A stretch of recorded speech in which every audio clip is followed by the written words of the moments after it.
Good morning. Welcome to Community Voice. I'm your host, Keith Parris. I want to thank everybody for joining us this morning. Good morning, DJ. Good morning.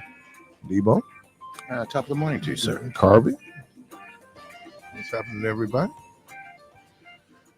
Phone lines are open, 414-444-5250, 414-444-5250.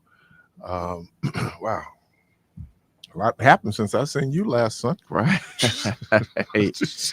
Right. I mean, I told someone it seemed like we crammed 3 years into 3 weeks. Yeah.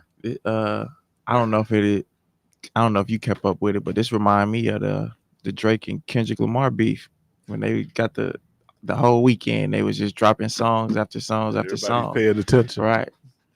So what did you were at the tournament this weekend? Mm-hmm. Right? So when did you find out that President Biden had dropped out? I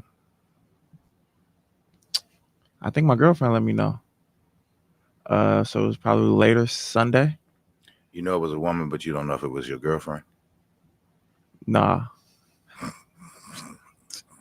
I know it was my girlfriend. Okay, good.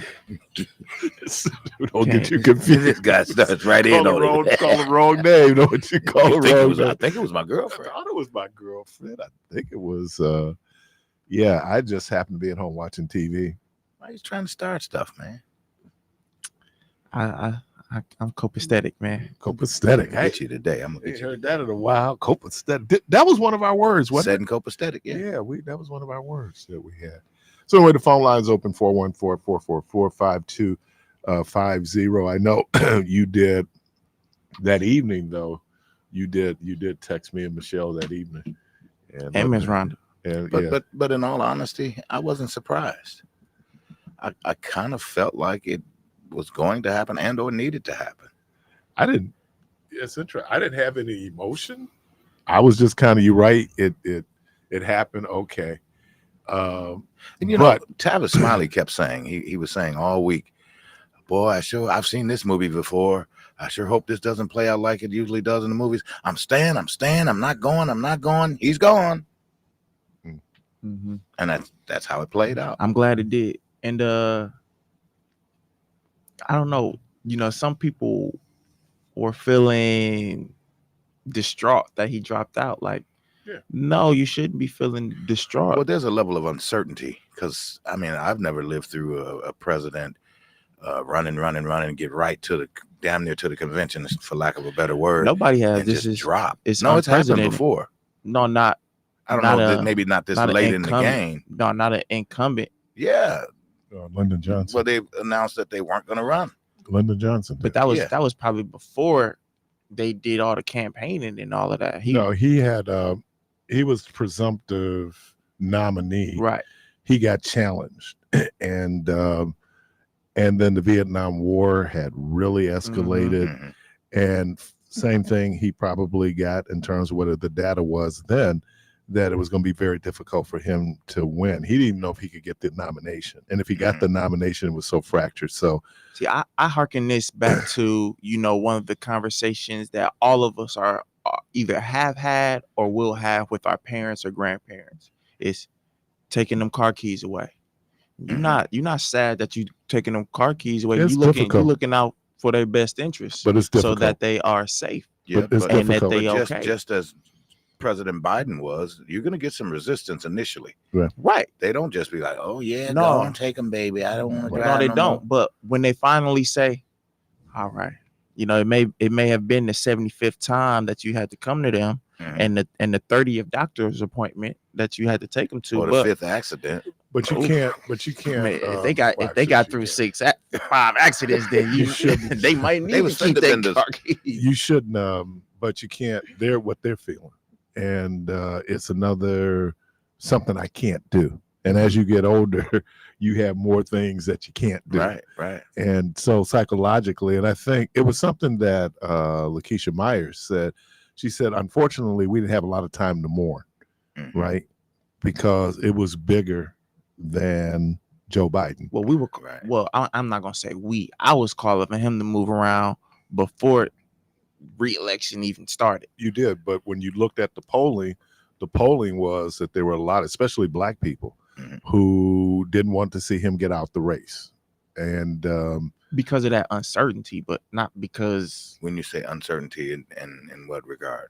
same thing with what you was just talking about. who would You mean replace as him? far Right. as what the Because we future just would look like? literally had this conversation last week when I named at least 2 to 3 people that could potentially replace President Biden, but But they wouldn't do it. there were like now, like what it, Jay-Z and Too Short, it was all good just a week ago. Mhm. Now, people are in full staunch support of Vice President Kamala Harris, but Mhm. last week and months and weeks prior, people even within the Democratic Party was not supporting her the way that you would have hoped. Now they did a about face, Mhm. all of these Zoom calls and all of these supports, and that Sunday the number of governors and House of Representatives and senators to come out to support Kamala Harris, and then even former President Barack and former First Lady Michelle Obama has supported That was her yesterday, too. wasn't it? Mm-hmm. They made Well, I the call. think it, and right now we're a week out. So, but I think the way that she was seamlessly able just to step in, step up, step in, that helped. Well, the endorsement of Biden helped. That helped, and I think also, you know what, whether he had did it or not, couple of numbers I just want to throw out. There were 44,000 black women Mhm. who had a call. Right. 53,000 black men. Mm-hmm. We've been hearing about all these brothers allegedly going to Trump. 53,000 black men. And last night, 100,000 white women. Wow. Okay. So that has been, and you've been hearing me say this all week. I'm trying to figure it out, because it seems to be a combination of a lot of things and maybe any candidacy is a combination of a lot of things. When you look at Barack Obama, it was a combination of a lot of things that really went into, him winning the nomination and ultimately winning the presidency. And I think there were more things out there than I was paying attention to, because I'm, and DJ, younger people were more vocal about their discomfort with the choices. They were. Mm-hmm. We were so focused big picture and, saving the democracy and the existential threat that Donald Trump represents, that there were people who were going to do that. But then there were a lot of people. And so all of a sudden we heard about the couch. You're not hearing about the couch anymore. No. Right.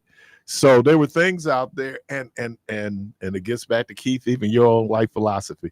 Sometimes random events can line up in such a way. But the fact that you saw all the people, the electeds who got behind her. But I think the thing that really said, okay, this, I won't say the good choice. We won't know. But the right choice right now was, again, those numbers that I just gave you, right? 44,000, 53,000, 100,000. And it was some poll, the Reuters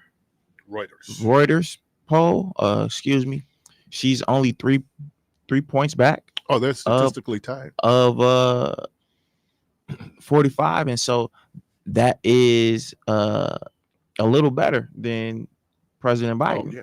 And what I will say, just to two things, just to harken your point on, I'm a part of the younger portion of the millennials, because the older millennials are well into their 40s.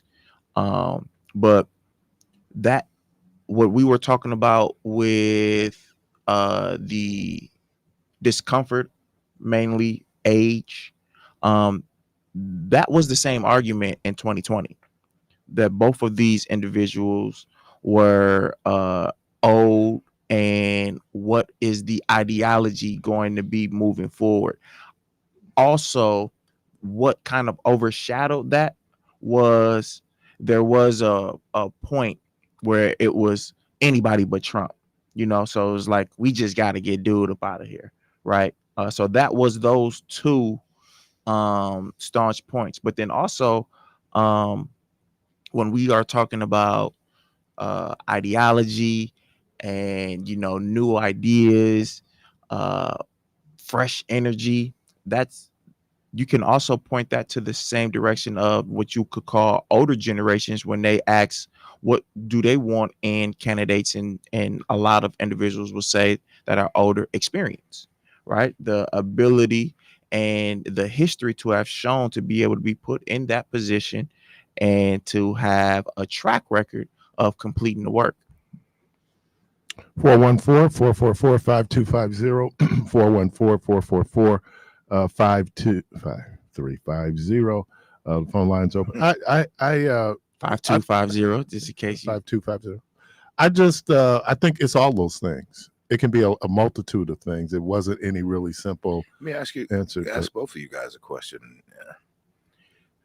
As of late, I mean, I know it happens. It has transpired down through the years, but at what point did we as a society, as people who go out and vote, did we decide that it was okay to mudsling and throw dirt? And I mean, just really, they have gotten a lot nastier over the years with some of the stuff that they bring up and want to try to tout, if you will, or put out there in regards to, if I'm running against Keith, I'm going to go back to his childhood or something his brother did, or I think something that's always been present. But it was never to this I mean, extent, man. Yeah, let's just. I've never heard. I give you the great example. When you talk about the slut stuff that they're trying to put out. But let me give you 1964. 1964, Barry Goldwater ran. Mm-hmm. There was a commercial, and every now and then you'll see it in archives, that never ran. They previewed it. And what they showed in that commercial was, in effect, that Goldwater was going to blow up the world. That campaign, to the point that even Goldwater, they pushed back. They never ran the campaign. They did it. They ran it once. You can go back to Grover Cleveland and his love child. Mm-hmm. I was just about to bring something like that up. Yeah, I mean, it is all, you in it to win it. They will besmirch your I think it's just more money and more advertising, and you have more outlets where now you're exposed to it. But it's always been. Yeah, it's a lot of things that have nothing to do with politics that end up coming out, and people lose or end up having to drop out of races. I mean, if you cheat on your wife, that has nothing to do with policy, but people look at that as a character flaw. And so how is it possible then that Donald is even in the running?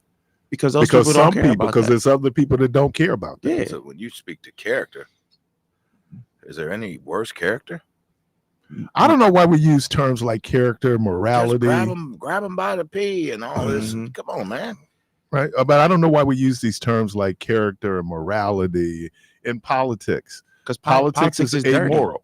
It just is. Politics is dirty, and I've always said that if you get into politics, Keith always says this. Is no victims, is only volunteers, and so anything is fair game because the ultimate goal is to win. And if you lose, it's something that you didn't do in order to win. And I guess this is why or you didn't do it enough. John McCain went up in notches in a lot of people's when he defended Barack Obama, even though he's running against him and they're in a pitched race, right? Mm-hmm. So every now and then somebody will demonstrate character. Mm-hmm. And then other times people, because they're in it to win it, man, and the lines get blurred. and it's on both sides. The lines will get blurred. They're going to. Well, I don't think. Well, yeah, the lines will get blurred, but you pick and choose who things are unacceptable for, and you'll give a pass to. And clearly, if Barack Obama would have any other things that Trump has done come out, he wouldn't have won. Why is that? How does Donald Trump critique Biden's basically farewell address? Basically, is what that is. The way I took it, because pretty much he'll be lame duck the rest of his term. But how does he critique it and say it was a terrible speech and all of this stuff? And even out of that same speech, I just heard this morning where doctors are now looking at the video of that and saying that they see Parkinson's disease in the number of times that he was blinking or not blinking. Okay. So, but then the White House has denied that. Well, let me and I'd use this analogy. I said watching Joe Biden go up the stairs when he had been diagnosed with COVID and he was on his way back to Delaware from Vegas. And that's when I said he won't be back. Right. It was something people never saw. They never saw FDR moving. Right. They did a great job of hiding the braces that he wore because of polio. Because people would have had a reaction to that. And I'll use the term that they used back in the 30s and 40s. I ain't going to elect no cripple. That's politically incorrect now. But I mean, so because if people try to act like visuals don't matter in politics, you're deceiving yourself. It does really matter. It's what we see, right? It's can we see ourselves in the candidate? I remember with George Bush, younger George Bush, people say he's the type of guy you want to go out and have a beer with. And they sold that, right? He's just a guy just like you, even though he comes from a patrician family, oil money, never been broke a day in his life. So he ain't gonna go out and have a beer with me, right? And then the other question I would ask was, why would the president even want to go out and hang out with a dude like me? Do you want that dude as your president? So, I think it's all those things. And here, look, let's just look at the track record. You have a candidate who will lie and fabricate and make up things. So why are we surprised then when we hear the people that follow him lie? But there was something very interesting, and I know we don't want to talk about it because it is one of those things. Don't put it, superstitious black people, don't put it out in the atmosphere. Don't claim it. There are going to be people who are going to vote for Donald Trump only because they cannot see themselves voting for a woman and a woman of color. Yeah, that's real. So for us in this kumbaya wonderful moment, you've raised hundreds of millions of dollars. You got this outpouring of support. There's also the counter reaction where there are people out there right now who've dug their heels in and said, you know what? It'll never be a woman. It'll never be a woman. It certainly never will be a black woman. You have to understand that that's out there. You're not going to move those people. You can waste a whole lot of time trying to move them. You're not going to move them. Just like it's going to be very difficult now to move the people who have firmly put their support behind Vice President Harris. The bases are united and locked, right? It's those margins that you have to look at. And here's the other thing. Let's talk about the couch a minute. There were going to be a lot of folks who either weren't going to vote the top of the ballot or weren't going to show up to vote. Right now, and this is why Georgia is in play.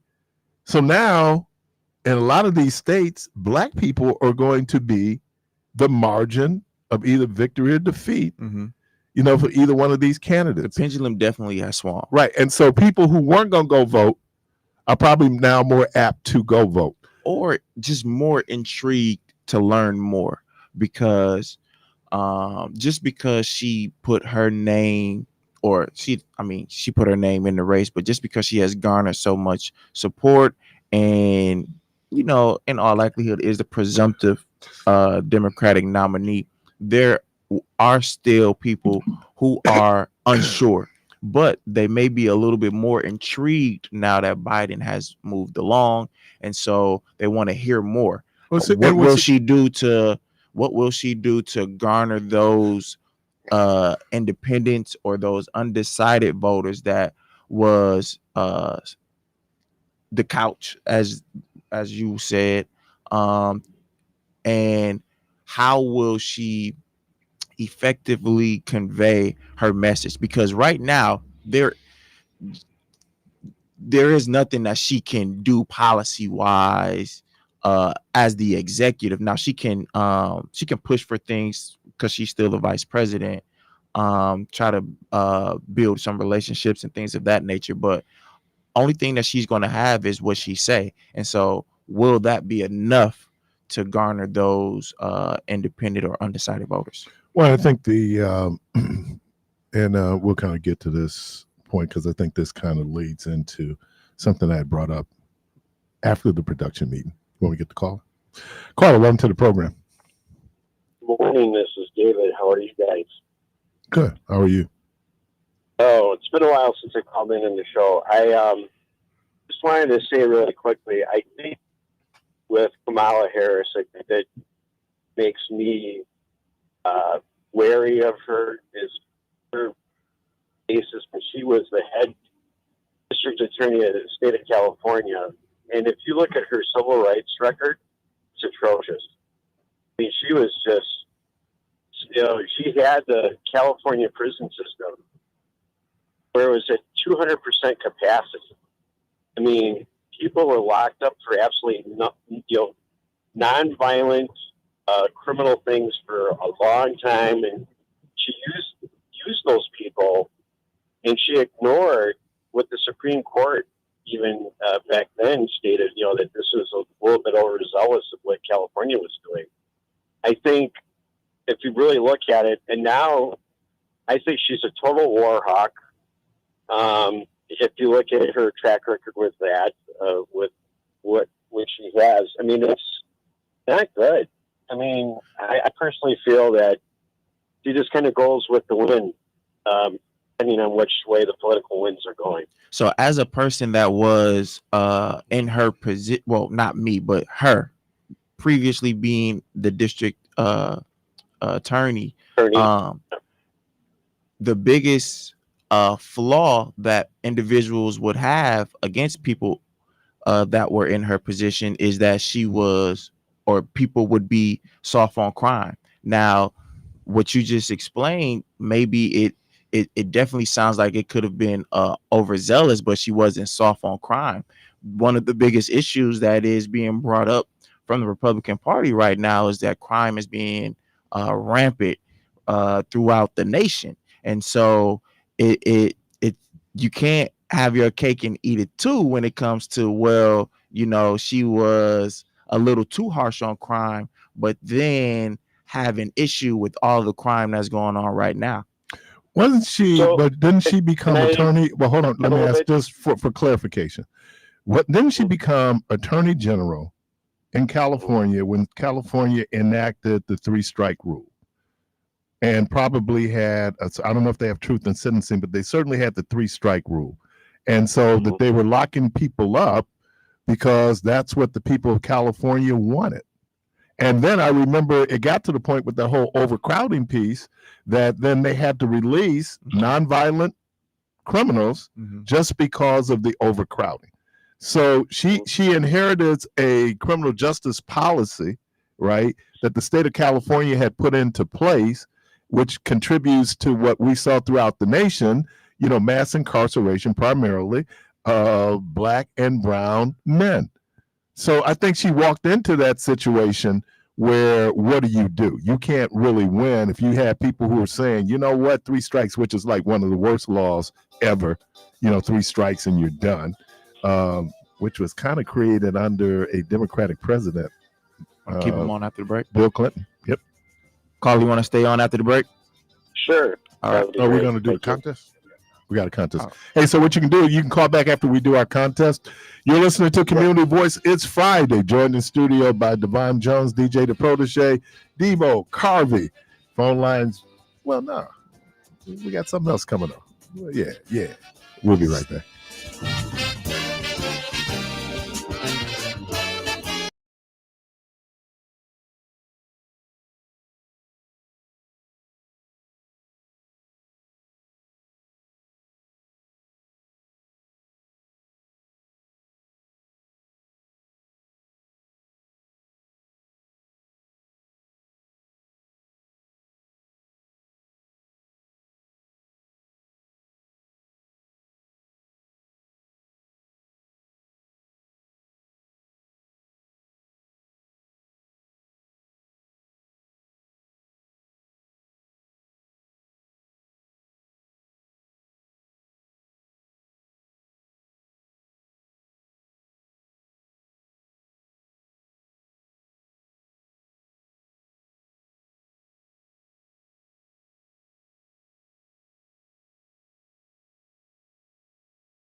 And we're inside the Let's Make a Deal contest. So Devo's going to see who is lucky caller number 8.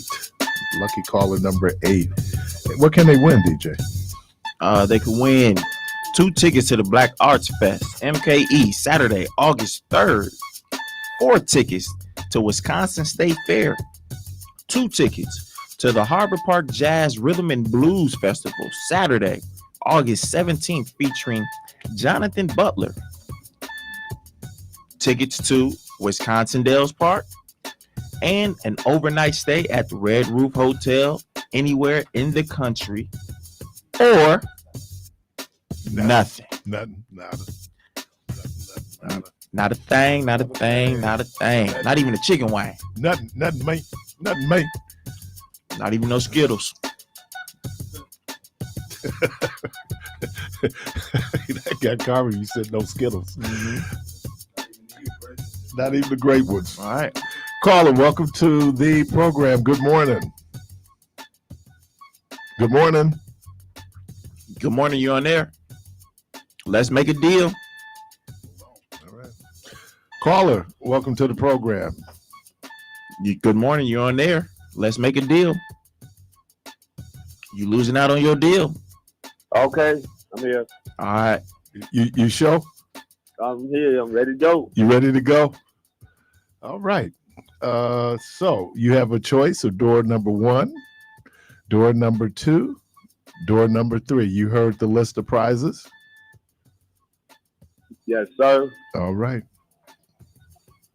Door number 1, door number 2, door number 3. Which one you picking? Oh, let's go with 3. You sure? Oh, Yes, sir. come on, man. Come on, man. You sure? Congratulations, man. You won. You won 2 tickets to Black Arts Fest, MKE, Saturday, August 3rd. Congratulations.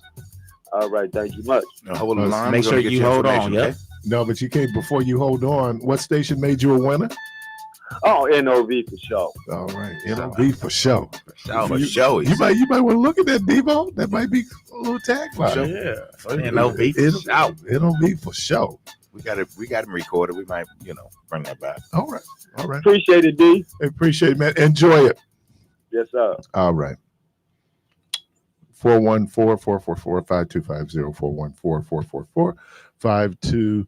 I'm gonna tell you, you might want to go to the Black Arts Fest because you can hear some great bands down there. Oh, yeah, that's next week. Yeah, man. I heard a band down there, man.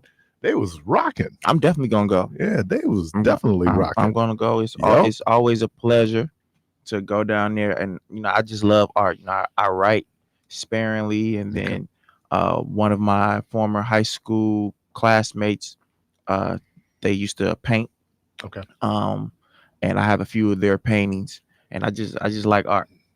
Creativity is always something that, just raises the stimuli in the brain. So And let me shout out Brother Kwaku, the blacksmith. He's currently in Paris there for the Olympic Games. He's a one Devo of got those, a hair bug yeah, caught one in of his throat.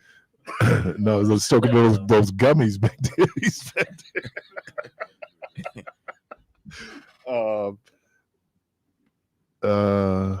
So anyway, so shout out to him. I know he was at the U.S. He was out at the U.S. track. No, I'm reading the I'm reading the text and tried to. There was a word, and I was having lunch with somebody yesterday. I don't know. People don't like this word. What to start with? What a P. If it's the P that I think, Yeah. then I So know a let lot me of see. people that They don't like that word. Don't use that word. must be crazy. But I was having lunch with someone yesterday, and we were talking about the time that one of the many times that I could say this, that because you met Eric Holder, right?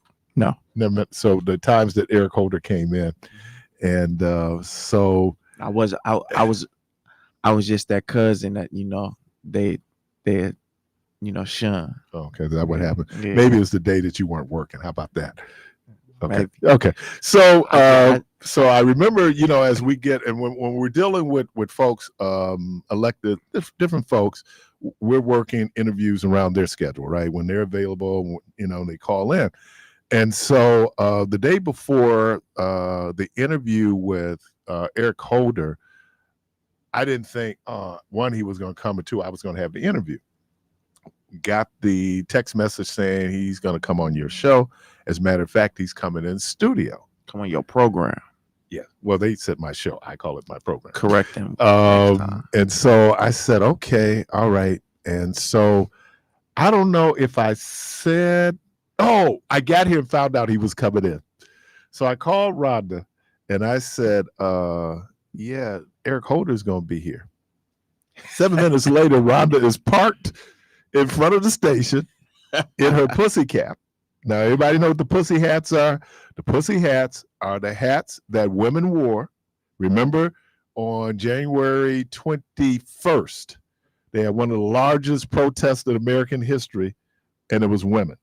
And part of it was that whole thing, I can grab a woman's. Mm-hmm. And so what they did is they came up with this pink hat. It was a cat hat, but it was a pussy cat. And so I was like, yeah. And there was a whole lot into that, what that meant, women embracing, obviously a counter, which gets us kind of to where Kamala Harris was a little bit better suited in this new world of social media to run a campaign than Joe Biden was. Right now, I had never heard this term, brat. Is it brat? So 4 years make a difference? Because 4 years makes a difference. Oh, yeah. Previously, you said that, she did not run a good campaign in 2020. Look at Bill Clinton. Bill Clinton gave one of the worst convention speeches ever. I don't know if that was 1988, but he gave one of the worst convention speeches ever, to the point that he went out and got a speech coach. That's just how bad that speech was. And then a few years later, he's elected president. Right. So you really want to struggle early in your career, not late. And so because I was telling him yesterday, I was talking to someone, he said, yeah, man, when you first got to WNOV, you was awful. It's like, I didn't bring no skills to the table. He said, no, you good now, but you was awful. You was awful. And I said, oh, okay. I think a lot of it. I find that hard to believe, though. No, I know what people reacted to, because it was a different style. I mean, it was a lot of different things that people kind of like. And so then, as someone told me, you grow on each other. Yeah. But yeah, he told me I was awful when I first got here. I was pretty close to getting fired when I first got here too. So I guess I was pretty awful. So it 414-444-5250, 414-444-5250. Thank you, JD Vance. Boy, I tell you, when your heroes break your heart. Oh, he was my hero, but he broke my heart. Oh man, Hillbilly Elegy, I always say, is one of the greatest books I ever read. I did not know this dude was this dude. So as you know, I'm talking about having sex with the couch. Huh? Having sex with the couch. Did he say that? Oh, I didn't know that. I know he's I know he's offended me and my wife. He said this whole that it is childless cat women who are running America, and this whole idea that women get their value from having children, and that if you don't have a child, you have no stake in the country. And I was thinking about it as I was walking down the stairs. I said, you know what, though? Even though we're childless, we still have to pay taxes. That hasn't changed, right? Mm-mm. We don't get a break because we're a childless married couple. But you know how many and you're in that What did I just tell you? No, because I was about to say, you know how many instrumental childless aunts and uncles that have assisted and helped and garnered so many positive relationships with relatives. Do they have publicists? Anybody that like proofread the stuff they say before they get No, out there they and just say it? do I what don't they think say. he ever thought he would be in this spotlight. It's one of those things. This is why I'm slow to jump into pictures with folks. You try to be I measured. didn't want to. Y'all made us in 2020. Especially here. You need and people say, well, you should just freely be able to talk. You can freely be able to talk, but understand there's this thing now called videotape. Mm-hmm. There's this thing called audio tape. Mm-hmm. And so if they have you, and that's what they do, they'll go through. I'm amazed that, you have people out there, this is their whole job. They will go through and find anything. They'll go into your old neighborhood and talk to people that you knew growing up and who knew you growing up. It's the same thing. I don't know. One of the concerns I had if I ever became a cop was the background check. Because I didn't know, because they go and interview people that know you. And I don't know what they're going to be telling you. I would never want to be a cop. Yeah, they were going like, oh, yeah, I guess he ain't smoking weed now, huh? Hey, thanks, DJ. He don't steal no more. He don't steal no more. Oh, he really trying to change his life. Man, he's trying to change. What is he trying to do? Trying to be a what? Him? Keith? Not little Keefy. Not little Keefy, not little Keefy from around the way. That dude was a terror, right? Hey, that's funny. So, yeah, I mean, I think that's it. And none of us have squeaky clean closets, right? I mean, we all got skeletons in the closet. The older you get, maybe the more skeletons you might have in your closet. And it is. And so I think people who run for office, I have no sympathy. There is a pass I will give. You don't go after the kids under 18. Now that I just think is off limits. We don't go after the kids. When they turn 18, they're fair game. But under 18, like, when Barron was under 18, I'm not going to say anything about Barron. But now that Barron was a delegate to the Republican National. He that old now? Yeah, he graduated from high school. Remember, he just graduated from high school because Trump was trying to get out the trial. Remember, he was saying they're not even going to let me go to my son's graduation. Dang. Yeah. So I'm just saying, but that the certainly the small children are off limits. Now you can have the Bush twins as much. I mean, because they party. I mean, the Bush twins was down for the party, which was really kind of tough for Dad. But hey, they're doing what any normal 18, 19, 20-year-old college students go do. Chelsea was always kind of really, but plenty of people square. just knew about her. But she wasn't one of those. She's like Amy Carter. Mm. They were really, really good girls. I don't know about Sasha and Malay. I don't know what they got going on. They had a picture. That's when they kept it under wraps. Right. They had a tight. picture. But they were super, super little though. And they actually grew up. Right. Because they was probably in elementary school. Yeah. When he was first elected. So yeah. So yeah, I think that's off limits, but anything else. So anyway, my wife has been sending out these things. And let me say this, and this is why I am such a supporter of contraceptive and abortion rights. I think that a woman needs to be able to have full autonomy over her body. And I think that if a woman chooses not to have a child for whatever reasons, she should not be compelled to have a child. The other piece of it is America and this wonderful family myth.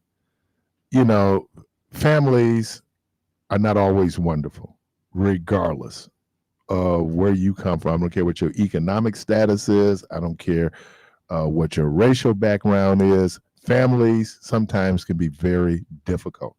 And we have this thing, and I know we have it for our clergy and we have it for our politicians. Oh, he's a family man. Oh, she's a family woman. Okay. But you might need to understand what that family actually looks like. mm-hmm. And it doesn't mean that it necessarily should be a disqualifier, because it's just how families are. So there's a lot out there. And look, for people, especially in the clergy, who thought that if especially a man was married, that, he's going to be faithful to his wife, just like anybody else, that may or may not be true. So these things that make us feel comfortable, again, back to what we see. Mm-hmm. I'll never forget, someone was talking about this very prominent pastor, and she says, oh, and him and his wife, that's what they're projecting to you. You're not at the crib, mm-hmm. right? And they're human beings at the crib. Mm-hmm. That's the whole thing. And so when people might see people that you have put up on a pedestal and then you see them in a human moment, here comes the judgment, right? Because you've almost put a person up there. Now, there seems to be some exceptions to that rule. Obviously, Donald Trump is an exception to that rule. But I think he needs to be worried about this little thing. It was very quiet at the Republican National Convention. When they went in and softened the plank on abortion, there were some evangelicals who weren't very happy and not very happy. There's a possibility that some of those evangelicals will stay at home. They won't. No, it's real, because they just got him off the couch when he ran. But now, because he ran in support of, and which gets us to, great segue, which gets us to, is Donald Trump scared to debate Kamala Harris? 414-444-5250. Is Donald Trump scared to debate Kamala Harris? I'd love to hear what you think. Again, 414-444-5250. 414-444-5250. We're going to take a break. We'll be right back.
They do it all the time. America does it too. They fly just close enough to the coast, but you're still in international waters. So, yeah. Yeah. Just saying what's going to happen if you do try to do something. All right, welcome back to Community Voice. Again, the phone line's open, y'all. 414-444-5250. Is Donald Trump scared to debate Kamala Harris? There was they agreed to I think the second debate with Joe Biden would have been September the 10th. Anytime, any place. No, not September 10th. It's September 26th. That's what he said. He was on Janet Jackson type time with Biden. You know, anytime, any place. Oh, right, because he could show up and he figured that's a win. Right, he could not prepare. This is going to be a little bit different, and I think he knows that it's going to be a little bit different. Look, this dude there's not a lot of substance, especially in the political space when it comes to Donald Trump. The only thing he can do is call you names, lie, divert, deflect. I mean, that's his playbook. So I'm just wondering, is Donald Trump scared to debate Kamala Harris? I mean, it certainly sounds like it, just off the strength of He's gonna get showed up, man, because he's not gonna answer the question. But he talking about they should be refunded for using all this money on Biden and all that. Yeah, when did the Republican Party ever worry about disenfranchised Democratic voters?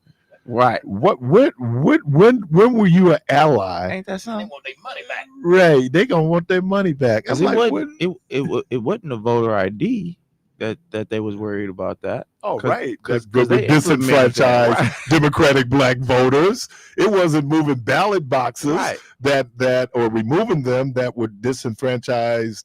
It wasn't trying to get rid of absentee voters. That had everything to do Or with. it wasn't trying to get rid of early voting, polling sites. Oh yeah, because you're worried about disenfranchising Democratic voters. Crazy how that worked. Yeah, man, isn't that something? Caller, welcome to the program. Well, first thing I want to say, you brought up the abortion thing. I think that's wonderful. We need to have that, because if some of those mothers would have spent that $600-700, people would be able to drive on the streets. Other thing, and also I'm a fan of Plan B pills too. But what about When if they it's take that 600 and keep it?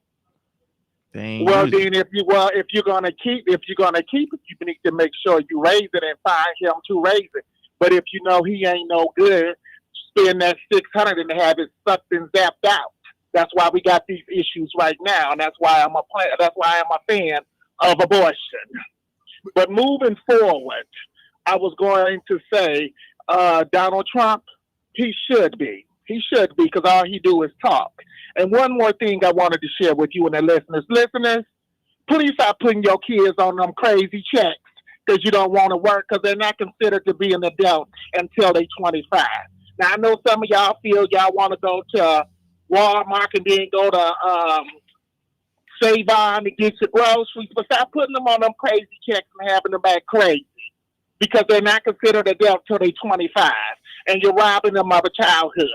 So again, keep that $600-700 in that dresser, because if he's getting good to you on earth, why would you want to produce one of his seeds? You bringing too big a problem, and that's why our streets is jacked up right now, and I stand on that. You see how some of these kids is raised. Do you imagine what that $700? You know how many car insurance premiums we could have had if they would have paid that $700? Yeah, I know what you're saying. All right, man. When in doubt, abort it out. Have a good weekend. All right, have a good one.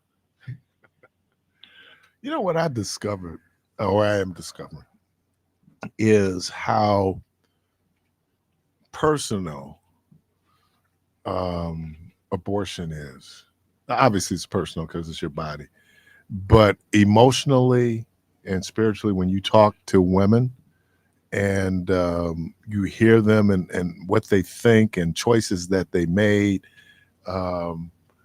you find out there is it's more nuanced. I was just about to say it's definitely more nuance to that. And, you know, people who are involved in those decisions, you know, depending on that woman's decision, you know, a lot comes after that, you know. And I think it's I have to realize that I'm a male. I'll never have an abortion. You know, it's like a woman having a conversation about men and prostate cancer. Well, they're never going to have prostate cancer, right? So, you know, when we talk about this, and I think theoretically, people will accept that maybe, not maybe, theoretically, that a woman should have control over her body. Mm-hmm.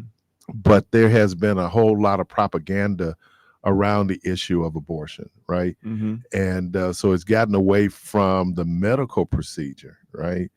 And it gets down to this idea of morality and abortion is murder. When does life begin?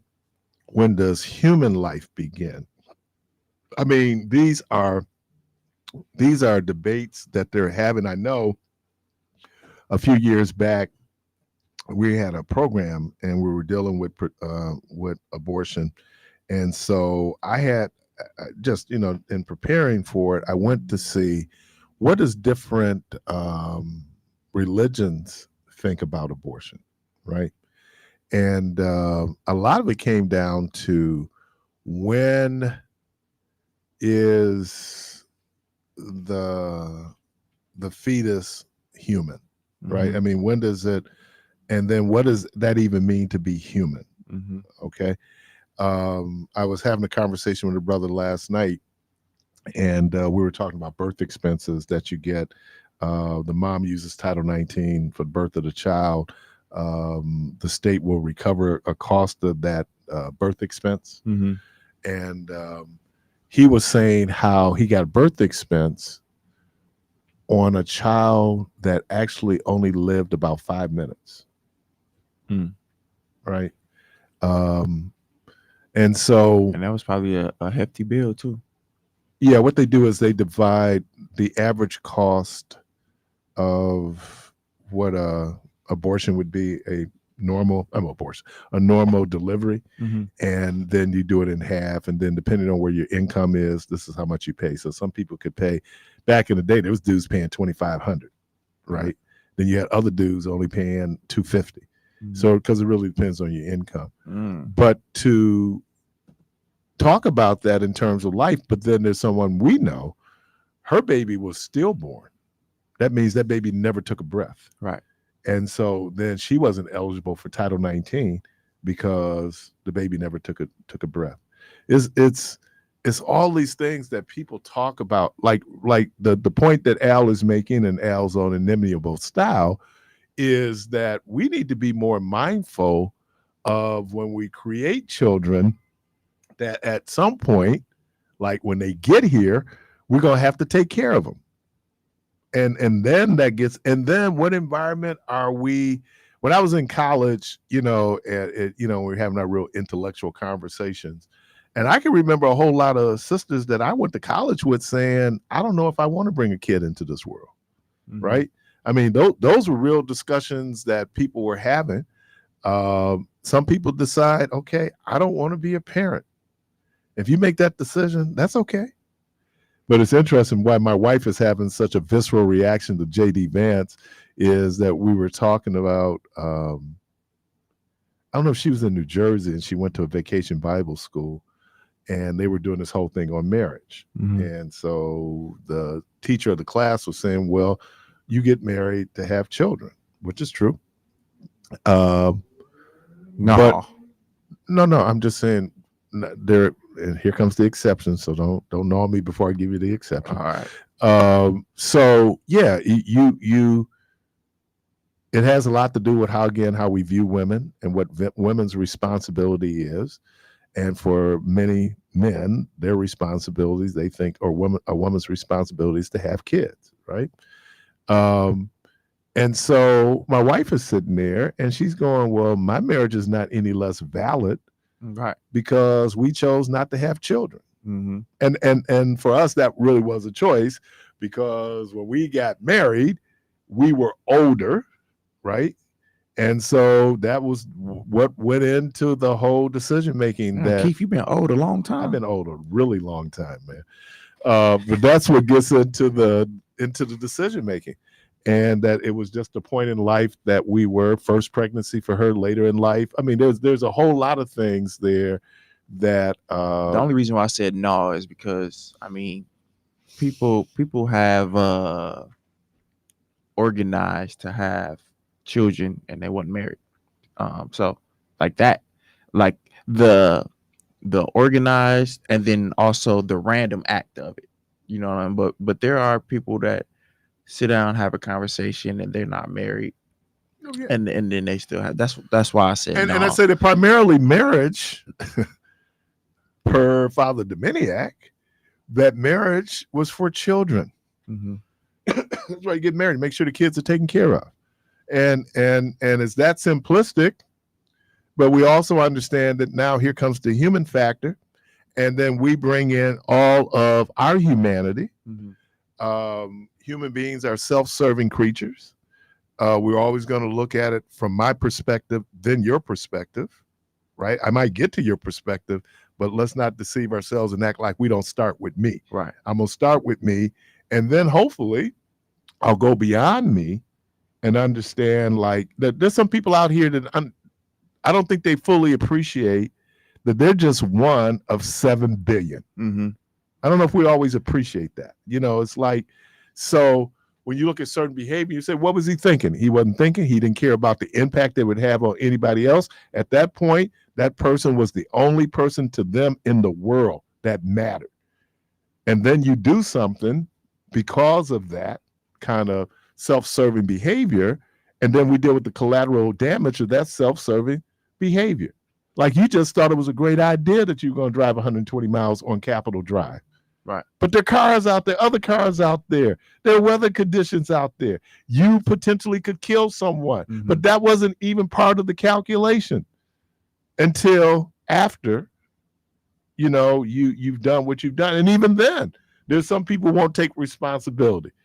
I mean, it's like, but I mean, like you said before, that's a multi-layered thing, because when you talk about responsibility, in order for someone to take responsibility for something, first there has to be an acknowledgement of either that was wrong, or mm-hmm. that should not have happened.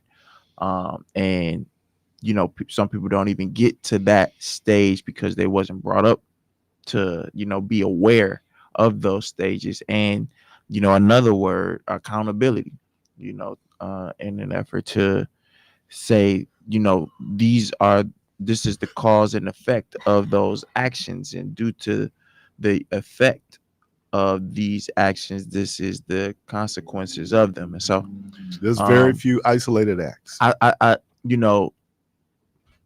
had a perspective a few weeks ago just about emotional intelligence. And when you're just in a relationship with somebody, it takes an insurmountable amount of emotional intelligence in order to just keep the relationship going.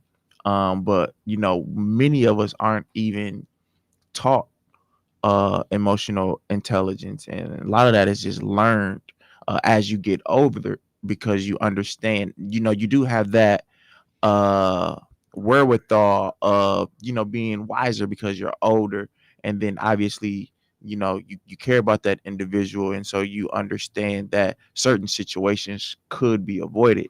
I think the other thing is, as you were speaking, it made me think this flip side of it. I'm going to stay in a relationship as long as I see the benefit for me being in the relationship. Mm-hmm. There are benefits mm-hmm. for me being in a relationship. That's what friendship. People talk about friendship. Yeah, friendships are mutually benefiting relationships, right? And so we are good. It's not like you just there, you're not getting anything out of it. But also, some people stay in relationships for convenience. Again, wouldn't that be what I'm getting from it? Right? I guess. Yeah, it's what I get from it. If it's the convenience and I benefit from the convenience, of course. And I'm not saying that's right or wrong. I'm just saying that that's how we operate. Why would I be in a relationship where I'm getting no benefit from it? You know, people say, well, you being abused in that relationship. But in my thinking, That I'm being abused. I'm being abused, but I don't know what it's going to be like not being abused. Right. So even then, I'm staying here because at least this I understand. Yeah. So I think it is trying to understand that is not about me, that I am not the most important thing in existence. I mean, abortion is definitely multi-layered because there have been many callers that have called and said, well, what if I, the male, want to have the baby? Obviously they can't have the baby, but you know what I mean. But she doesn't, you know, then there is no child, you know, based off that decision. But then what is the flip side of that? You know, if she wants to have the child, but the male doesn't, and she does, you know, potentially child support and all of these financial ramifications come from that due to that decision. Both decisions clearly are disagreements, but that's why that is a multi-layered discussion. And at the end of the day, the relationship piece should be expounded upon even more, because if if you lay down with that woman, you know, these are the potential causes and effects that could happen. Especially that woman. Right. That one. Right. That woman. You know, and you didn't wrap it up. You know, you thought your pullout game was strong and it wasn't. And then that ended up coming to be. I think the other thing that maybe people are not paying attention to, and as we will be between now and election day, really going into depth about Project 2025. One of the things you see in there, I thought I saw it, and I'll go back and confirm it, was this idea of they tried to back away from it a little bit. Eliminate access to contraceptives. But that's always been on the table though. So yeah, that's not nothing new. And so, but it is dangerous. It's frightening. The world changed in 1960 when the advent of the birth control pill. Mm-hmm. It gave women, and you're seeing the benefits of the birth control pill mm-hmm. and contraception, because you're seeing women in spaces that 60 years ago they couldn't get into, because one, how we looked at women, and two, women are primarily responsible for providing care for children, mm-hmm. right? You know, so we're not going to sit up and if Kamala Harris had children, you know, biological children, she had stepchildren, but biological children, you're going to hear people say she should be at home with the kids. You're not saying that the male candidate should be at home with the kids. Mm-hmm. Because the societal expectation is that that's a woman's responsibility. But there is a lot of stay-at-home husbands, though. Yeah, but I'm saying if you're running for elected office, you're not going to ask Keith as a male running for office, where are your kids, right? But if Rhonda's running for office and she has kids, who's taking care of the kids? You know, I'm gonna be honest with you. I'm guilty of this because I do know some electeds who have children, mm-hmm. and I'm kind of thinking, who take care of the kids? You hear? If it's a woman, that's my bias, and that's a bias that I got to work through. I don't think about that, because I just know that you know, my mother was in the union. And all of those union meetings and all of those things that she had to show up with. And a lot of those times I had to show up with my mama to those union meetings and stuff. And so I I had so no. They didn't ask the question who take care of DJ. They 'Cause you was see there. they see how you doing. Whoa, you got so big. I remember when you was just born. Yeah, it's one of those fascinating things. 414-444-5250. 414-444-5250. I'm assuming based on no calls I got that we all agree that Donald Trump is scared to debate Kamala Harris. It certainly sounds like it. Don't we give him no pass? No, I'm not giving him no pass. It is. Sound like it. It is. Either it is or it isn't. We don't know what it certainly sounds like it. Yeah, he's scared. So Okay, thank you. All right. But there's DJ. He's back. But what I was trying to say is that he doesn't strike me as an individual that prepares. He doesn't, and so he would have to prepare for her. Right. Obviously the president is the president. He earned that. He has credentials to back that. But there was a point where you could tell like you don't got to prepare. You don't got to. Does he have? You said he has credentials. Joe Biden do got credentials. You said the president. I thought we were talking about Donald Trump. Oh, Joe Biden's president. Yeah, I know, but you gotta put your listening. No, you lost me because you jumped. What? No, I didn't jump. You went from Donald was a. We're talking about a debate. Is afraid. And so he didn't have to prepare for the president. Right. Why? Because he knew he can't finish his sentences. He knew how it was going to be tough. Didn't he call Kamala Harris like Vladimir Putin or something like that? Yeah. It wasn't. He was tripping, man.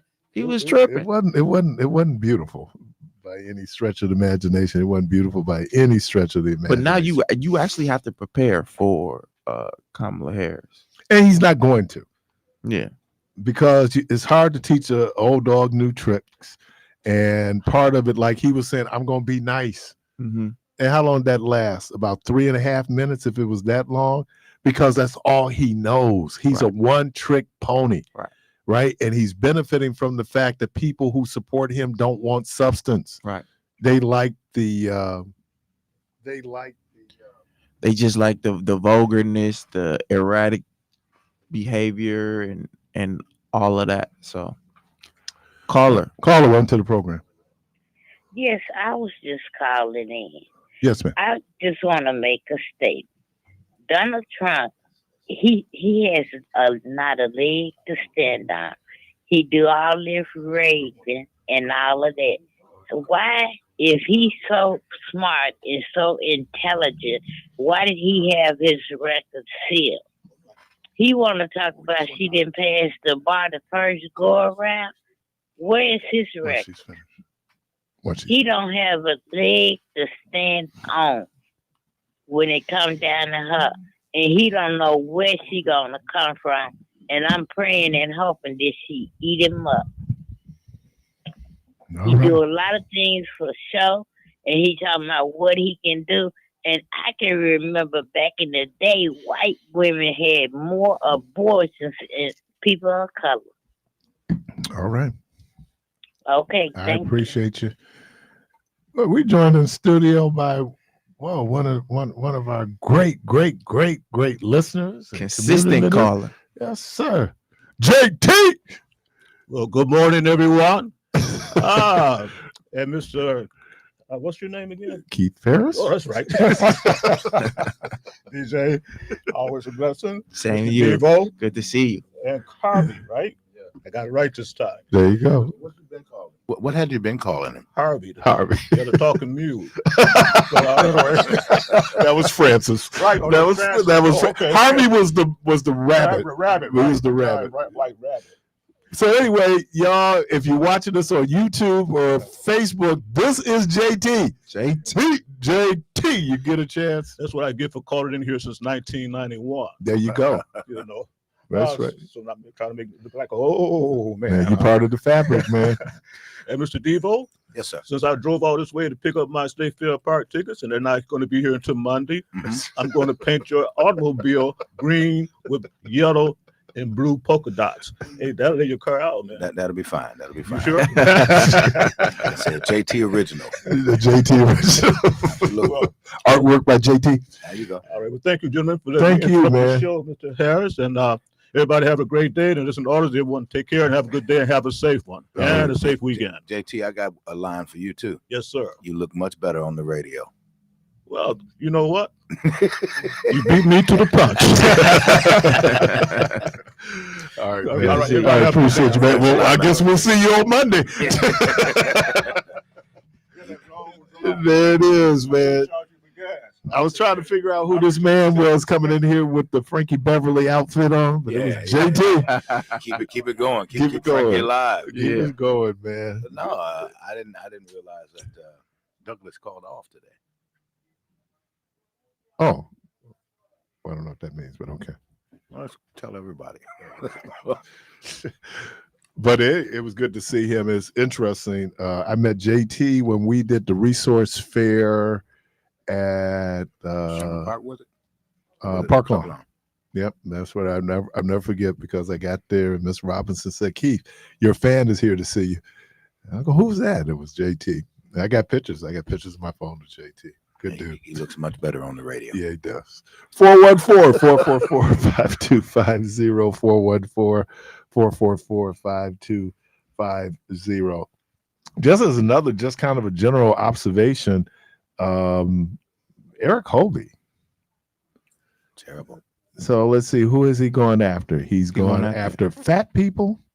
He's going after old people. Yep. He's going after farmers. And he a fool for that nursing home stuff. Oh man, but He a fool for that one. Wisconsin, Life expectancy is 6 months. yeah, you're not gonna live anyway. Right. Yeah, You ain't no need for you to be vote. Man, don't make it so easy. Don't make it so easy. I mean, it's Yep. just kind of going in, and then you go after farmers in Wisconsin. Yeah, that's. Dude, come on, man. That He is just got money to waste. is what Yeah, that is. basically. He must, man, because it's his money, right? He's self-financing. Mhm. But no, man, I don't know how you figured. And these seem to be three pretty strong constituencies in Wisconsin, especially. No disrespect. We are one of the heaviest states in the country. Mhm. I think that's what he could have been responding to. But man, No, because Charles Barkley said, San Antonio got some big old women, and Texas is bigger than well, Wisconsin. Mississippi is the unhealthiest state in the country, based on all of the indices that indicates good Charles health. Barkley said they got some big old women in San Antonio. Oh, they do. I mean, we got a lot of. I think the other thing They grow is big down there. that we have to keep in They context grow big. why we'd be a little bit bigger in Wisconsin than they would be in California. Those cold months. Cold months, it's a little bit different. A little Mhm. bit different. Yeah. Nothing to do with the beer. And I got old fashions. It got a lot to do with Brandy the old beer. fashions. Those brandy old You fashions. know, everywhere man. you turn around, there's a bar. said that in Friday night Milwaukee- fish fries. They said there was either a bar or a steeple on every corner. So bars and churches. Mhm. And a lot of just to understand the culture around alcohol is that, we have a lot of people, like a lot of German immigrants here. Obviously, at one point, we were the epicenter of beer production in America. Mhm. And so, alcohol, a lot of Catholics. So alcohol is ubiquitous. This is everywhere when it comes here, to the point that you can take your kids to Summerfest and buy your son a beer. You can take them to the corner bar and buy them a Buy beer. him a beer, right? Because What? Yeah, a lot of that had to do because you have certain religious groups that will use alcohol. During Prohibition, one of the things that they did not outlaw was communion wines, right? Mhm. And so, because either communion, I know if you're Jewish, there's a lot of things in terms of your Seder, your meals. So there is a culture. It was something we talked about on, I thought it was a great conversation on alcohol Tuesday. I was thinking about that 2 days after we had that conversation. But one of the things that came up was during the lockdown, during COVID, liquor stores stayed open. And if you're in a state where weed was legal, dispensaries stayed open. Really? Yeah, and so when Mm. people said, "What, you closing churches, but you leaving open liquor stores?" There was also a medical reason for that, because if you have people who are alcoholics and you cut off their source of alcohol, Mm-hmm. they're going to get sick, like really sick. And then there are people who use cannabis for pain management. So, when people are trying to, because now it comes down to the church is pitting itself, and oh my God, the folks down there at Jimmy Swaggart Ministries, they lost their minds. Oh, you're going to let the liquor stores stay open, but you're going to close the churches? And I'm going, yeah. Because even the way it worked in the liquor store was you were limited to how many people could be in the store. People were wearing masks by that time. So, but if you're in church, and then what we found out was the earliest outbreaks of COVID-19 happened in religious settings. It happened in the state of Michigan, Church of God in Christ. Yeah. Those large bodies. Right. It happened in Mecca when people were there for the Hajj. And so then people realized, because you're in close proximity, and we didn't quite understand the spread. We thought it was like if we touch stuff, and that's why we were sanitizing everything. And then we found out that it was aerosol, right? Our breathing, our breathing on someone, putting it in the space. And then, so it was a lot that we learned, but that was the reason why liquor stores stayed open. A lot of people thought, oh, no, that you would have a real medical condition. And it's crazy when that was an era that, and I'm speaking to that whole COVID piece. When you brought that up, it just jarred something in my remembrance. My uncle lived in Toledo, Ohio. He was the first person in my family to die from COVID, and it was early on. He went to a birthday party at a friend's house, and they had probably 15, 20 people there. Everybody that frequented, because the bars were closed. So, people were scrambling. People that are used to seeing each other every day, every other day or so, wanted to get together. So this guy has a party at his house. Everybody that went to that party are dead. All died. And he was sick when they got there. He never came out of the bedroom. Okay, but it was his already. His wife was well, he's not feeling well, so he's not gonna come out. We just gonna go ahead and have a good time, y'all. Take you something to eat home with you and everything after the party. And everybody that was at that party, including her, the husband, everybody that was there passed away. And that's why when we were here early on, and folks, there's nothing wrong with knowledge. As a matter of fact, it's good to have knowledge. We were going on superstition. I don't know. People were calling in. Black people we can't get COVID. And that was the initial lie that was told. Right. What I was surprised at was... But see, that's when your boy Donald didn't really care about it, because they were saying it was only affecting Black people at some point. They put that out there. Right. And then what we found out was the first 3 people to die of COVID in Milwaukee were all Black. Yeah, and I knew all 3 of them. Yeah, Lawrence. Yeah. Lawrence, Ralph Davis, and my guy used to be the cop. Oh, man, moved to Alabama. Can't think of his name now. I remember Lawrence. He was an ex-firefighter. Right. I work with Lawrence's wife. Okay. God, I can't think of my guy's name, but he was in Alabama. He came here, and then what we discovered was that if DJ would get COVID, DJ probably wouldn't have died. If Carvey got COVID, he wasn't going to die. So then who's dying?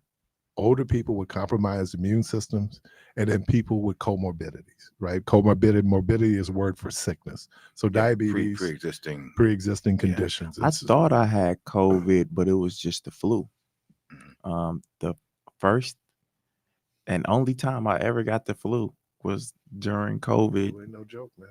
Oh man, that it had me. Flu ain't no joke. Hey, it had me out. And it was like COVID. And but, you know what? Wasn't it? I don't know about anybody else, but that was a very scary time.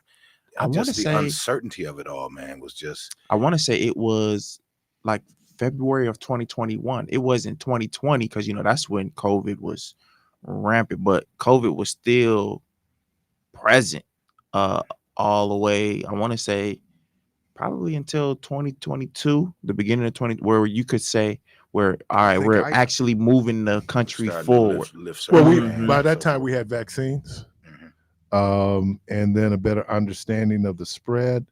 I got COVID after I had been vaccinated and boosted, and so did it still knock you for a loop? Nope. Didn't know I had it. You just had to quarantine, so to speak. No, because by that time they had different directives Okay. in terms of what happened, I right? remember how we operated here as a station, man. I mean, We're looking at that plexiglass. yeah, we had glass up No, look. separating us and everything. I got sent home when I was on air. Yeah. I remember that. Yeah, I got sent home when I was on air. But by that time, I wasn't contagious. But I'm gonna tell you something. I mean, y'all got me stuttering because it made me think of the funniest thing, man. I'm at Walmart and there's this guy over there, and I'm thinking to myself, he got one more time to cough. Cough, yeah. Oh, you didn't want to cough. Cough one more time, man. You want to cough. But I'm already looking at him like, really? You should be at home. You out here? Really? That's what we doing? Right. Yeah, And you know what knocked the me out uncertainty of it all. during the COVID, that first year, 2020? I had got, because of the lockdown, I had turned into a whole totally different kind of lifestyle because I was walking March and April. Mm-hmm. And man, they decided to restart the NBA. Mm-hmm. So that means you watching games at 8 in the morning. Right. You know, you doing the day watching games. I'm just laying up on the couch. Next thing I know, I got sciatica. Right. Wow. So that was what I had gotten because of COVID. That, you know, the more sedentary lifestyle. Because man, it was just like, wow. Then I looked up, and so then my buddy died in November, and because of still COVID, and then because of sciatica, I couldn't travel to the funeral. And then his funeral wasn't really a funeral; Yeah, it was a they graveside. They weren't burial. doing no funerals. Yeah. And They held your body for 14 days. The one funeral I did attend, it was weird. Everybody lined up outside. They let one person go in, view, and you came out another door. Right. Mm-hmm. You must have been at Northwest. No, this was at Paradise. Right, because this is at Northwest, and I never forget that might have been sister. the protocol. Oh, that sister, Oh, she yeah. was like, go through, walk through. You couldn't even, like, if I see you in the hallway, we couldn't talk in the hallway. We had to keep it moving. And then again, they held the bodies for 14 days before you get buried. So then you have people getting buried 2-3 weeks. Sometimes you could even have a funeral. Right. Yeah, during that summer, we found out that we could have a AAU season, and AAU season was when nobody opening up their gyms, so we started off practicing at McGovern. Outside? Yeah, at McGovern Park, and our tournaments, the only state that was really open like that was Indiana, so that was really the only place where you had some movement. And then we had a few tournaments out in Appleton, So but you they ever was have a only fan base there. but they were only allowing X number of people. X number of people. And then remember that thermometer, you Oh, know, yeah. Oh, we was doing that they coming had into church. they had we the got mask we got up. one out there. You Right, didn't- we coming into church. had the mask up and all of that. That's definitely And my godson was crazy playing time. football at Wisconsin Lutheran, and the only people that could come to the game, you get X number of people, and Mhm. the family could only either 2 or 4 people, and then they were spaced in the stands, and it was But during 2020, it was only one person that could come. So you know, you want to see your son play, and his mom and dad. Mom will go see one game, dad will go. I tell you to what the it other. did do though. Even with the churches, you kind of see it now. A lot of churches start getting into the video Mhm. aspect of things so that they could, have service, but yet Even members with the still stay engaged. restaurants. Why did Carry out. why did COVID have to carry out It made us calling look your outside the stuff box. We had to early? think Yeah. outside the box to stay relevant. Mhm. Speaking of that, Culver's by Bayshore, I heard you had it. man, people now moving up in that drive-through.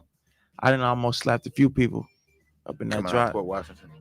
Yeah, man, because they just won't move up. They park right in front of the exit door in the drive-through and not move up. when you're waiting on your. You don't have that problem up on East Capitol, Shorewood, but Bayshore, these people be acting a fool, not moving up. Dumb. You're listening to Community Voice. That's my hate for Friday. 414-444-5250, 414-444-5250. Quick break. Be right back.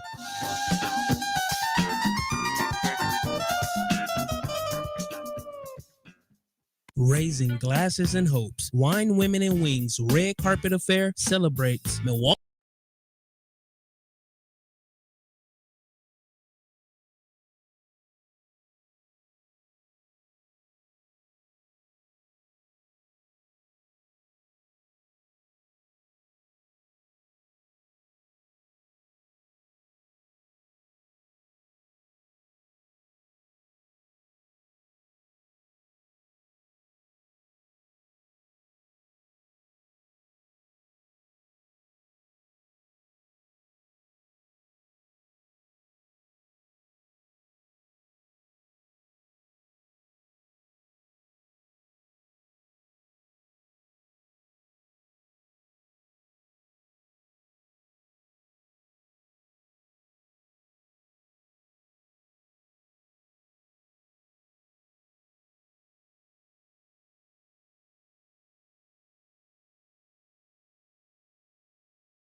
came to COVID. Well, you have heard that the numbers are rising again, didn't you? Oh yeah, it's going to be like flu now.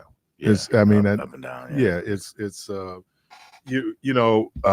ironically, no one died from flu in 2020. No one died from flu. But we're back to now, and so I encourage people. We do it every year here at the station where we get our flu shots on the air.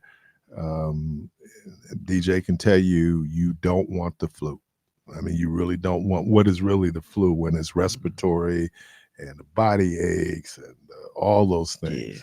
Yeah. It is not. It's no I joke. never had the flu before that. Never had the flu after that.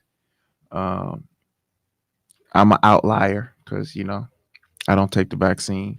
But just like I said, at that time we thought it was COVID, so I had to take myself to the ER, and they said, "No, you got the flu, buddy."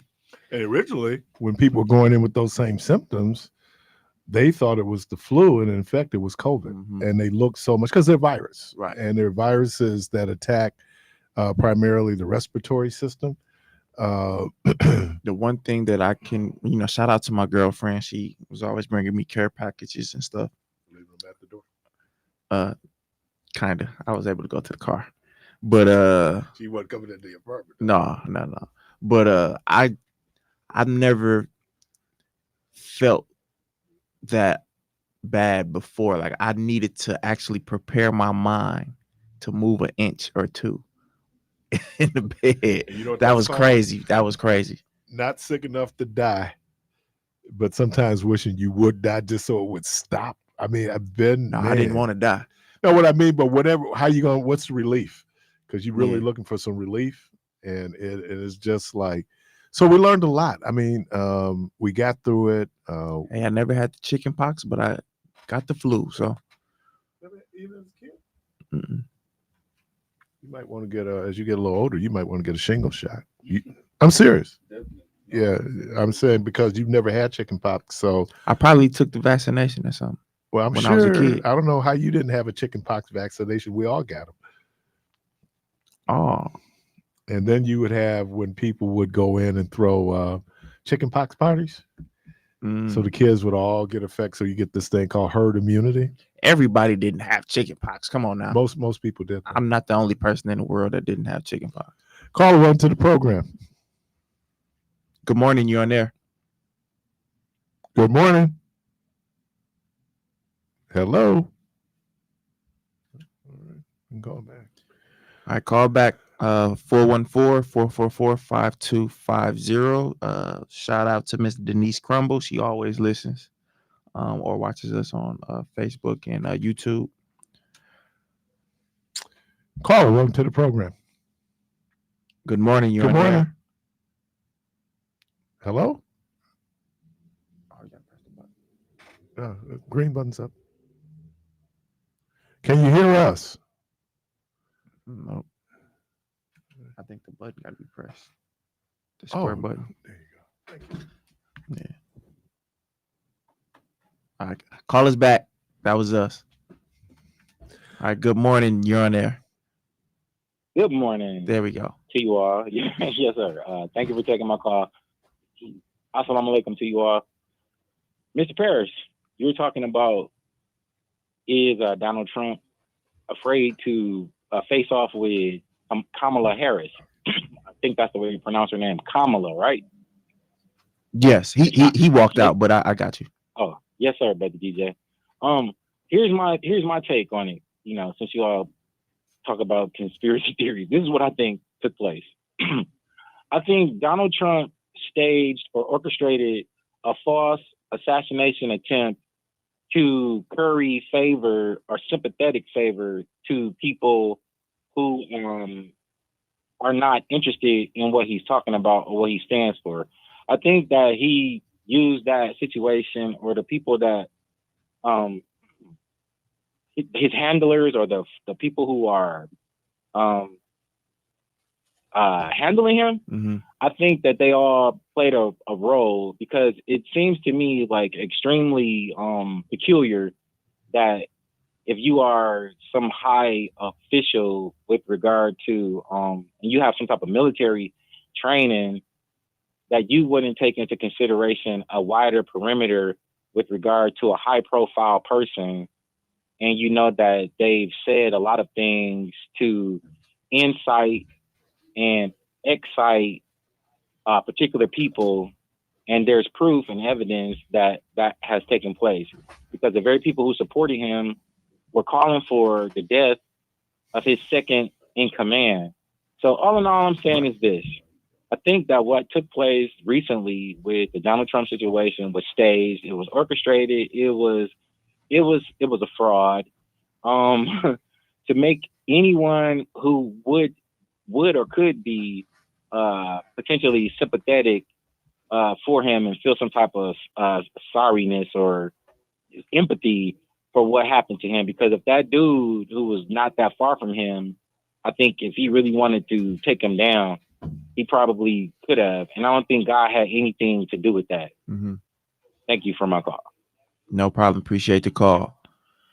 I'm not gonna go as far as to say like he orchestrated his own fake assassination, because that's a crazy even thought to have. But I will say that it's definitely some funny business when it comes to that assassination attempt. Just the mere fact that just based off of common sense, if someone alerts me of something strange or unfamiliar within some premises, and I am a law enforcement person geared towards the safety of others, I'm at least going to look to see what people are talking about. And there were reports that people were alerting the police staff and the Secret Service, and no one was eager to take them up on what they were talking about. Caller, thank you for your patience. You're on there. Good morning. You're on there. Caller. All right. Probably have to call us back. 414-444-5250. Phone lines are open. So DJ, do you believe that there was shrapnel that maybe hit Donald Trump? Because that's what the FBI is investigating. Chris Ray kind of said they don't know whether it was a bullet or it was shrapnel. Oh, it potentially could have been, because that's a big bullet, and that's a big enough bullet to, if it grazed something, it could potentially take your ear off. But to find out that he never even received a stitch. That's like I said, it's some funny business with that. And then just Debo, I don't know where you stay or whatever, but if I was to come in your house unwanted, it's gonna be some resistance. What you doing up in here? And you gonna not politely ask me to get up out of there. This is Secret Service. All right, you don't got Secret Service at your house. You just can't be roaming. Pretty close. You just can't be roaming at your house, right? So with Secret Service, it's supposed to be the highest of the high security people. For that man to just be roaming and to get up on the roof, I mean, it's like I said, I'm not gonna speak to people. He orchestrated his own stuff, but I would just say that it's some funny business. I kind of equated it to what was the guy's name? I know Jeffrey Dahmer, when he was killed. Mm-hmm. What was the guy's name from TGI Fridays? Jesse Anderson and Jeffrey Dahmer were both killed same day. Basically, he roamed the prison and was able to kill both of them. Oh yeah, because the guards looked the other way. It was planned out. So I think maybe somebody did look the other way in this particular case. Like I said, this is Secret Service. This ain't your mom and pop security. I think, but and you're right. I have been in two situations in the last week where it's been Secret Service. Right, we were down at the RNC, Secret Service, and you could see we're at the rally for Kamala Harris.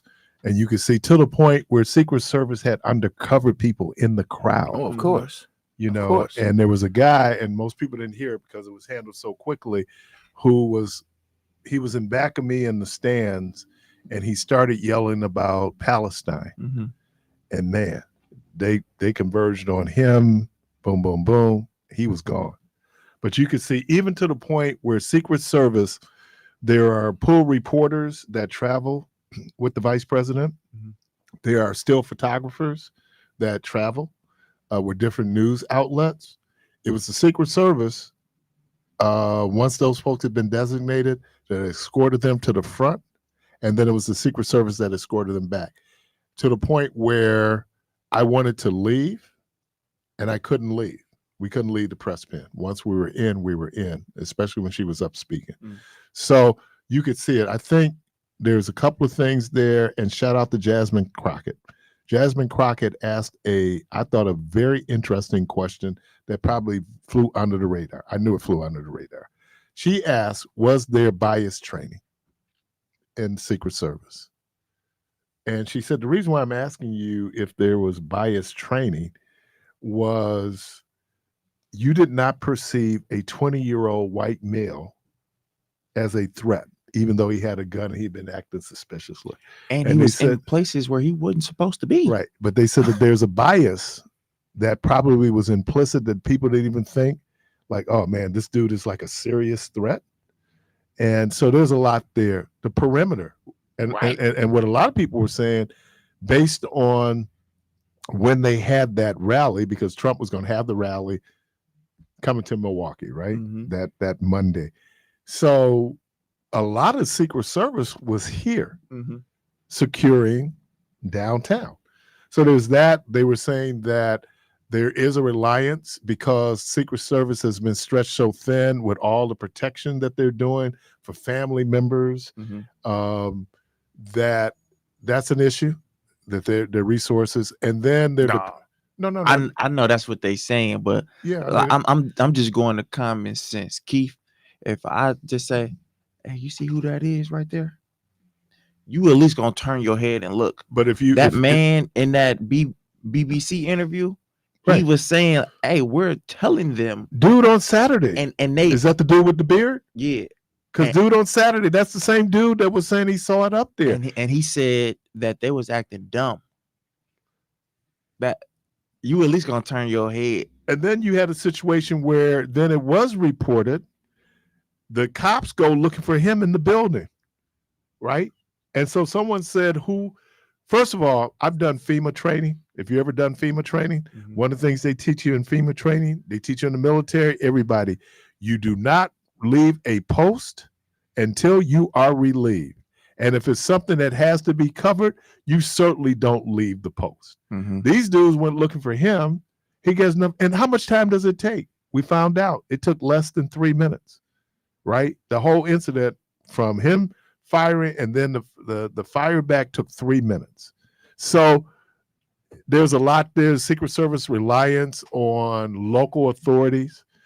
They talked about the fact that in a situation like this, they couldn't talk to each other because they have their own communication systems Mhm. that they use.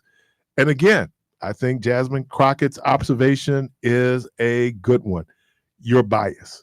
Oh, come on. Just a kid up on the roof. That's just crazy to me. But like I said, I don't have that privilege. Kyle Rittenhouse. Kyle Rittenhouse is shooting people.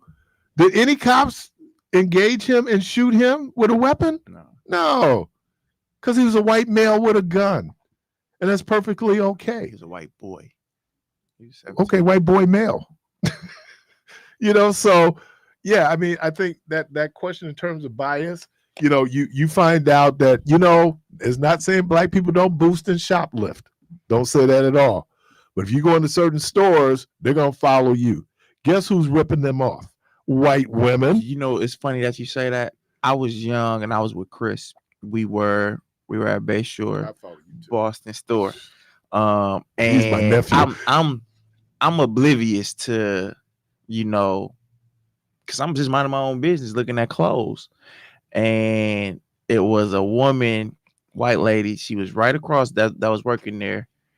And I knew she was looking at us and following us, because out of nowhere, her walkie-talkie went off. And me and Chris just looked over there.